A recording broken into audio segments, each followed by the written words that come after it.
Haunted बस। रात के करीब 11 बज रहे थे। सड़क पर इक्का तुक्का गाड़ियां चल रही थी। अपनी नाइट शिफ्ट खत्म करके शीला और निकिता बस स्टॉप पर खड़ी थी। आज तो हमें बहुत देर हो गई। पता नहीं घर जाने के लिए हमें कोई साधन मिलेगा भी या नहीं। अगर कोई साधन नहीं मिला तो कहीं रात इसी बस स्टॉप पर ना बितानी पड़े। अपनी काली जुबान बंद कर। जब देखो तब उल्टी बातें ही करती है। अरे कुछ देर रुक जाना, कुछ ना कुछ मिल ही जाएगा। लेकिन काफी देर तक इंतजार करने के बाद भी उन्हें कोई बस नहीं मिलती। धीरे धीरे समय के साथ साथ सड़क पर चलने वाली गाड़ियों का दिखना भी बंद हो जाता है।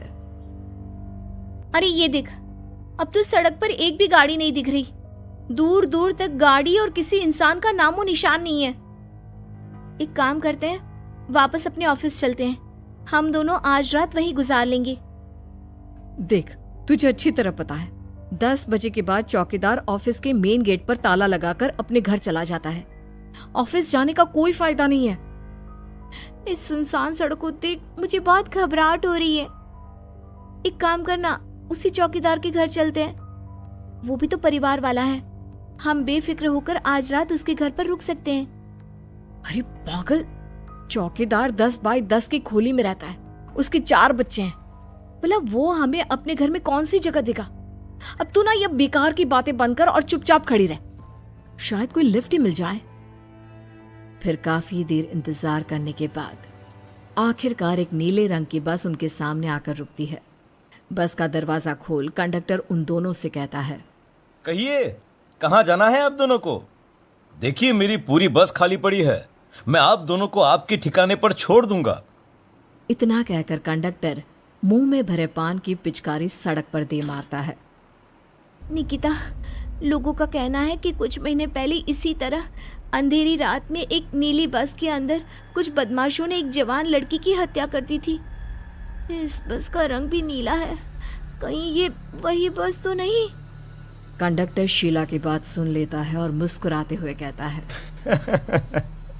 देखिए मेम साहब, उस घटना के बारे में मैंने भी सुना है। माना कि उस बस का रंग और मेरी बस का रंग एक है, लेकिन दुनिया में नीले रंग की एक ही बस तो नहीं है ना। हाँ, ये तो सिर्फ एक इत्तेफाक है। देखिए हमारी बस में एक मेम साहब पहले से ही बैठी हैं, चाहे तो आप देख लीजिए। निकिता गर्दन उठाकर देखती है तो बस के पीछे वाले हिस्से में एक लड़की कंबल ओढ़े बैठी हुई थी। सही तो बोल रहे हैं भैया, बस में पहले से एक लड़की बैठी है। चल अब हम भी बैठ जाते हैं, वैसे भी बहुत देर हो गई है। अरे ठहर जाना निकिता, मुझे डर लग रहा है। अरे तुझे इतना ही डर लग रहा है तो तू यहीं खड़ी रहे, मैं तो चली। अरे तुम मुझे छोड़कर कहाँ जा रही है? मैं भी चलती हूँ। दोनों बस में जाकर बैठ जाती हैं।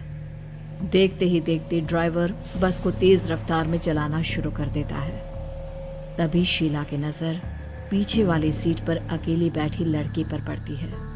उस लड़की की लाल आंखें और उसका आधा जला हुआ चेहरा देखकर शीला घबरा जाती है। सुन निकिता, हमारे पीछे जो लड़की बैठी है ना, उसकी आंखें एकदम खून की तरह लाल और चेहरा किसी चुड़ैल की तरह डरावना दिख रहा है। अरे छोड़ ना, कौन कैसा दिखता है? मुझे इन सब बातों में कोई दिलचस्पी नहीं है। मैं थोड़ी देर झपकी लेना चाहती हूँ, इसलिए अब तू अपनी बड़बड़ बंद कर प्लीज। बेफिक्र निकिता अपनी आंखें बंद करके बैठ जाती है। दूसरी ओर बस जंगल के रास्ते में पहुंची है। चारों तरफ घना अंधेरा और साथ ही जंगल में मौजूद जंगली जानवरों की डरावनी आवाजें शीला को और भी ज्यादा डराए जा रही थी। थोड़ी ही देर में बस एक बरगद के पेड़ के पास से गुजरती है। तभी अचानक बरगद की डाल पर बैठी एक बिल्ली कूदकर खिड़की के रास्ते शीला की गोद में आ गिरती है। मर गई रे, बचाओ मुझे, कोई बचाओ। शीला के चिल्लाने की वजह से निकिता की आंख खुल जाती है और वो भी घबराकर इधर उधर देखने लगती है। तभी पीछे वाली सीट पर बैठी लड़की उठकर शीला के पास आती है और बिना कुछ कहे उस बिल्ली को शीला की गोद से उठा उसे सहलाते हुए अपनी गोद में लेकर वापस अपनी सीट पर जाकर बैठ जाती है। अरे शीला, तू तो बहुत ही डरपोक है। जरा जरा सी बात पर उछल पड़ती है। मैं कल से अकेले ही सफर करूंगी। अरे मैं क्या करूं? वो बिल्ली अचानक मेरी गोद में आ गिरी। अपनी बकवास बंद कर और मुझे चैन से सोने दे। इस तरह शीला को डांटकर निकिता फिर सो जाती है, पर तभी अचानक एक झटके से ब्रेक लगाकर ड्राइवर बस को रोकता है। शीला खिड़की से बाहर झांक कर देखती है तो उसे सड़क के किनारे एक काला आदमी खड़ा दिखाई देता है। उसकी बड़ी बड़ी दाढ़ी और अजीब से कपड़े देखकर शीला को घबराहट होने लगी। क्या हुआ ड्राइवर भैया, आपने बस क्यों रोक दी? अरे वो देखो, वहाँ वो सड़क के किनारे एक आदमी खड़ा है, उसी के लिए मैंने बस रुकवाई है। शीला निकिता को धक्का देकर नींद से जगाती है। अरे अब क्या हुआ? वो देख, सड़क किनारे कितना डरावना आदमी है। उसका अजीबोगरीब हुलिया देखकर लगता है जैसे कोई शैतान खड़ा हो। अब शीला की तरह निकिता भी उस आदमी को देखकर थोड़ा डरने लगती है। कंडक्टर, क्या तुम उस आदमी को बस में चढ़ाने वाले हो? उसे देखकर हमें डर लग रहा है, उसे बस में मत चढ़ाओ। अरे डरने की कोई बात नहीं है मेम साहब, ये आदमी जंगल के पीछे वाले गांव में रहता है। ये रोज इसी वक्त मेरी बस में बैठकर पड़ोस वाले गांव में जाता है, और वैसे भी ये बेचारा गूंगा है। अगर आप लोगों को डर लगता है तो मैं इसे ड्राइवर के बगल में बिठा देता हूँ। ओह अच्छा, ठीक है। फिर कंडक्टर का इशारा पाते ही वो आदमी बस में सवार हो जाता है। ड्राइवर दोबारा एक्सीलेटर पर जोर देकर बस को आगे बढ़ाता है। थोड़ी ही देर में बस एक घाटी पर चढ़ती है। बस के एक तरफ गहरी और डरावनी खाई थी, पर ड्राइवर को इस बात से कोई फर्क पड़ता नजर नहीं आ रहा था। वो लगातार बस की रफ्तार बढ़ाकर बस चलता जा रहा था। ड्राइवर भैया, आप देखते नहीं क्या बगल में इतनी गहरी खाई है? बस की रफ्तार लगातार बढ़ाए जा रहे हो, थोड़ा धीरे चलाओ ना। अरे मेम साहब, घबराने की कोई बात नहीं है, ये तो मेरा रोज का काम है। मैं तो यहाँ इसी रफ्तार से बस चलाता हूँ। आप बेफिक्र होकर अपनी सीट पर बैठ जाइए, आपको कुछ नहीं होगा। ड्राइवर के कहने पर निकिता शांति से बैठ जाती है। कुछ दूर चलने पर अचानक ड्राइवर बस को सड़क के किनारे रोक देता है। शीला एक बार फिर खिड़की के बाहर झांक कर देखती है, लेकिन इस बार उसे कहीं कोई दिखाई नहीं देता।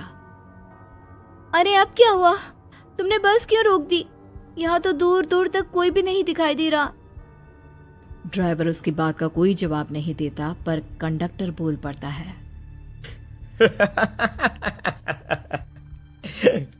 ये हमारी फेवरेट जगह है, हम अपने सारे अच्छे काम यहीं पर करते हैं। अब हमारा प्रोग्राम खत्म होने के बाद ही बस यहाँ से आगे बढ़ेगी। इतना कहते ही कंडक्टर सीट के नीचे रखी एक शराब की बोतल निकालता है। अरे ये सब क्या है? तुम्हारे बस में सवारी बैठी है, उन्हें घर पहुंचाने की जगह तुम यहाँ सड़क के बीच में बस रोककर शराब पियोगे? बस में लड़कियों के बैठे हुए भी तुम्हें ये सब करते हुए शर्म नहीं आती? कंडक्टर कोई जवाब नहीं देता और मुस्कुराते हुए शराब पीने लगता है। तभी ड्राइवर और दूसरा आदमी भी कंडक्टर के साथ मिलकर शराब पीने लगते हैं। निकिता, मुझे इन तीनों के इरादे कुछ ठीक नहीं लगते। हमने इस बस में बैठकर बहुत बड़ी भूल कर दी। तू घबरा मत, मैं हमेशा अपने पर्स में छोटा सा चाकू रखती हूँ। उसके रहते ये तीनों हमारा कुछ नहीं बिगाड़ पाएंगे। देखो गज्जू भैया, हमारी बस में इस समय 3 जवान लड़कियां बैठी हैं। कहो कहो सबसे पहले किसका शिकार किया जाए? मैं तो कहता हूँ कि सबसे पहले वो जो पीछे अकेले जो बैठी है ना, उसे पकड़ कर लाओ। उसके बाद इन दोनों का प्रोग्राम फिट करेंगे। ठीक है, जैसी तुम्हारी मर्जी। अब वो आदमी पीछे वाली सीट पर बैठी लड़की के पास पहुंचकर उसका हाथ पकड़ लेता है, लेकिन तभी अचानक उस लड़की की आंखें जरूरत से ज्यादा बड़ी और लाल होने लगती है। उसका चेहरा गुस्से से लाल और उसके मुंह से नुकीले दांत दिखने लगते हैं। अरे अरे अरे ये क्या? ये लड़की अचानक इतनी खतरनाक कैसे बन रही है? इतने में वो लड़की उस आदमी को उठाकर वहीं सीट पर पटक देती है। मुझे हाथ लगाएगा, तेरी इतनी हिम्मत! जोर से चीखते हुए वो लड़की उस आदमी पर हमला कर देती है और पल भर में ही उस आदमी का काम तमाम हो जाता है। ये देख ड्राइवर और कंडक्टर के होश उड़ जाते हैं। इतने में ड्राइवर अपनी जान बचाने के लिए तुरंत बस से बाहर कूद जाता है। पर तभी बस के पीछे की तरफ से तेजी से आ रहा एक ट्रक उसे कुचल कर चला जाता है। एक ही पल में अपने दोनों साथियों की मौत देख अब कंडक्टर के हाथ पैर कांपने लगते हैं। ये सब देख निकिता और शीला के भी होश उड़ जाते हैं। वो चुपचाप अपनी सीट पर ही छुप कर बैठी रहती हैं। अरे अरे अरे कौन हो तुम और तुम इतनी भयानक कैसे बन गई? अब वो लड़की गुस्से में गुर्राते हुए कंडक्टर का गला पकड़ लेती है। इतनी जल्दी मुझे भूल गए?